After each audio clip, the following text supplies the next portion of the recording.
বাইরের দোকানের মতো ক্রিস্পি আর ভিতরে নরম ডিমের চপ আজকে বাড়িতেই বানাবো। খুব সহজেই কিন্তু কম উপকরণ দিয়ে বাড়িতেই বানানো যায়। খুবই ক্রিস্পি হয় খেতে এটা আর ভীষণ মজার হয়। তো প্রথমে কড়াইতে তেল গরম করে পেঁয়াজ আর কাঁচা লঙ্কাটাকে আমি একটু ভালো করে ভেজে নেব। একটু যখন সফট হয়ে যাবে তার মধ্যে আদা রসুন তারপরে গুঁড়ো মশলা যেমন ধনে গুঁড়ো, জিরে গুঁড়ো, লঙ্কার গুঁড়ো, হলুদ গুঁড়ো, চাট মশলা, গোলমরিচ গুঁড়ো আর নুন দিয়ে খুব ভালো করে মশলাটাকে একটু ভেজে নেব। তারপর ওর মধ্যে দিয়ে দেবো হচ্ছে আমাদের সিদ্ধ করে রাখা আলুটাকে দিয়ে খুব ভালো করে মশলার সাথে মাখিয়ে নেব। তারপরে এইভাবে হাতের সাহায্যে একটু ফ্ল্যাট করে নেব। যখন আলুটা ঠান্ডা হয়ে যাবে তারপর ওর মধ্যে অর্ধেক ডিম দিয়ে তারপরে হাতের সাহায্যে রোল করে নেব। তো রোল করা হয়ে গেছে, এখন সবগুলো আমি রেডি করে নিয়েছি। তো এখন এইটা ময়দার খোলের মধ্যে ডুবিয়ে নিয়ে তারপর আমরা দিয়ে দেবো হচ্ছে ব্রেড ক্রামের মধ্যে।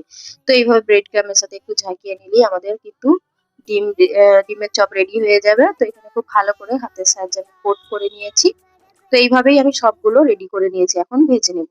তেল গরম হয়ে গেলে আমরা তেলের মধ্যে দিয়ে মিডিয়াম ফ্লেমে ক্রিস্পি করে লাল লাল করে ভেজে নেব। খুব ভালো হয় এটা খেতে, কিন্তু আপনারা বাড়িতে একবার অবশ্যই ট্রাই করবেন। আর রেসিপিটি কেমন লাগলো অবশ্যই আমাকে কমেন্টে জানাবেন।